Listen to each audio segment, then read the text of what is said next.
নমস্কার বন্ধুরা, ১৬ আনা বাঙালি রান্নাঘরে আপনাদের সবাইকে স্বাগত। আজ আমি আপনাদের সাথে শেয়ার করব অনুষ্ঠান বাড়ির মতন করে পটল চিংড়ির রেসিপি। এই জন্য সবার প্রথমে আমি আলু কেটে রেখেছি পটল, একটা টমেটো আর এখানে কিছু চিংড়ি মাছ নিয়ে নিয়েছি। এই আলু, পটল আর টমেটো এগুলোকে আমি খুব ভালো করে ধুয়ে রেখেছি।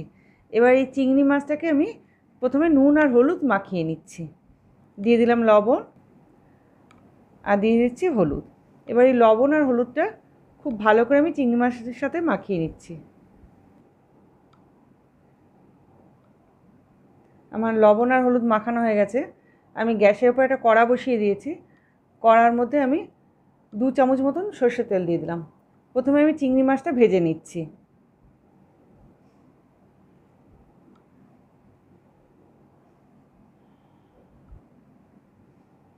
চিংড়ি মাছটা একটু লাল করে ভেজে নেব।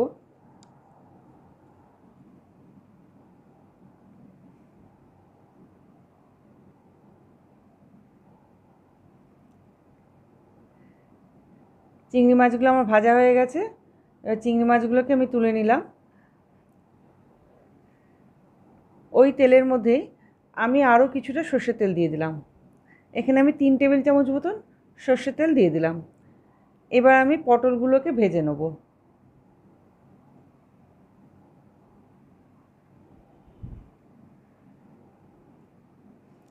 পটলগুলোকে লাল করে ভেজে নিচ্ছি। আমি পটল ভাজার সময় পটলের মধ্যে নুন আর হলুদ দেবো না।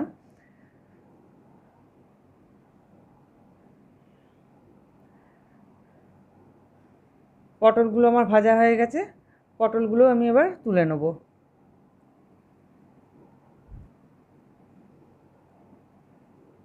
এবার কেটে রাখা আলুগুলোকেও আমি লাল করে ভেজে নেব।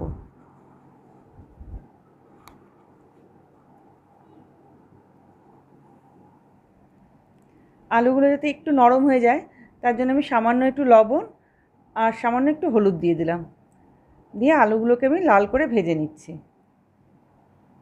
আলুগুলো ভাজা হতে থাক, ততক্ষণে আমি একটা মশলা তৈরি করে নিই। আমি একটা বাটি নিয়ে নিয়েছি। এর মধ্যে আমি 2-4 চামচ জিরে গুঁড়ো দিয়ে দিলাম। দিলাম সামান্য একটু হলুদ। আমি যেহেতু আগে একটু হলুদ দিয়েছি তাই এখানে সামান্য একটু হলুদ দিয়ে দিলাম। আর দিয়ে দিলাম স্বাদ মতন লবণ। দিয়ে দিলাম 1 চা চামচ আদার পেস্ট। আর দিয়ে দিচ্ছি লঙ্কার পেস্ট। ঝালটা আপনারা আপনাদের স্বাদ অনুপাতে দেবেন। আর 1/2 চা চামচ দিয়ে দিলাম কাশ্মীরি রেড চিলি পাউডার। এর ফলে কালারটা খুব ভালো হয়। দিয়ে একটু জল দিয়ে আমি এই মশলাটাকে একটু ভালো করে প্রথমে গুলে নিচ্ছি। মশলাটা আমার ভালো করে গোলা হয়ে গেছে। এদিকে আমার আলুটাও ভাজা হয়ে গেছে।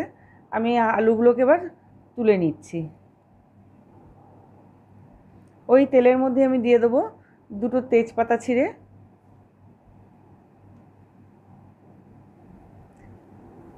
যে মশলাটা আমি গুলে রেখেছিলাম এবার সেই মশলাটা আমি এর মধ্যে দিয়ে দিলাম।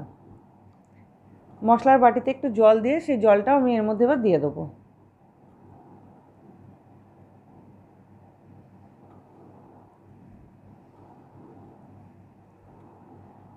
দিয়ে দিচ্ছি একটা মিডিয়াম সাইজের টমেটো। এবার মশলাটাকে একটু ভালো করে আমি কষিয়ে নেব।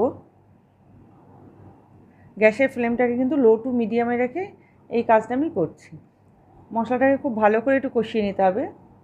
মশলাটা আমার ভালো করে কষানো হয়ে গেছে। দেখুন টমেটোটাও নরম হয়ে গেছে। আমি মশলাটাকে আর একটুখানি ভালো করে কষিয়ে নিচ্ছি।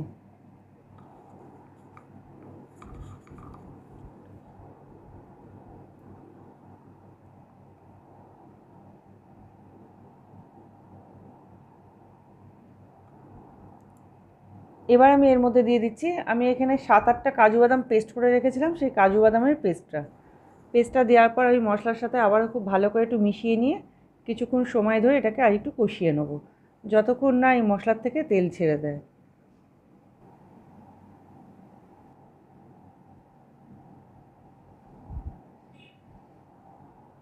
এটা কিন্তু ক্রমাগত নেড়ে যেতে হবে, কারণ যেহেতু কাজু বাদাম দেওয়া আছে তাই কড়াতে লেগে যাওয়ার চান্স থাকবে। সেই জন্য গ্যাসের ফ্লেমটাকে লো টু মিডিয়ামে রেখে এটাকে ক্রমাগত নেড়ে যাবেন।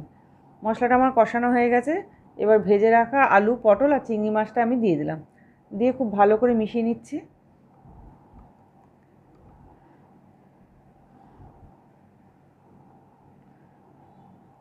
ভালো করে মেশানো হয়ে গেছে।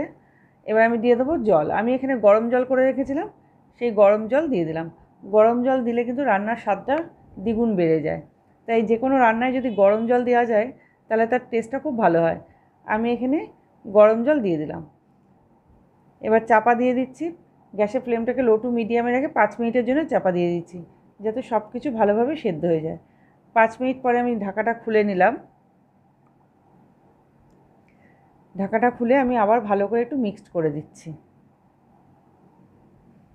দেখুন আমার আলু টালু সব সেদ্ধ হয়ে গেছে।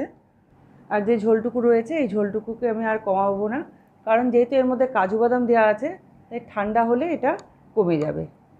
এবার আমি এর মধ্যে দিয়ে দিচ্ছি হাফ চা চামচ ঘি, আর দিয়ে দেবো হাফ চা চামচ মতন গরম মশলার গুঁড়ো দিয়ে আবারও খুব ভালো করে মিক্সড করে দেবো। এবার গ্যাসের ফ্লেমটাকে আমি অফ করে দিয়ে, যাতে ঘি আর গরম মশলাটা এই ঝোলের সাথে খুব ভালো করে মিশে যায়, তার জন্য আমি 5 মিনিট অপেক্ষা করব। 5 মিনিট পরে আমি ঢাকা খুলে তরকারিটা বাটিতে ঢেলে নিয়েছি।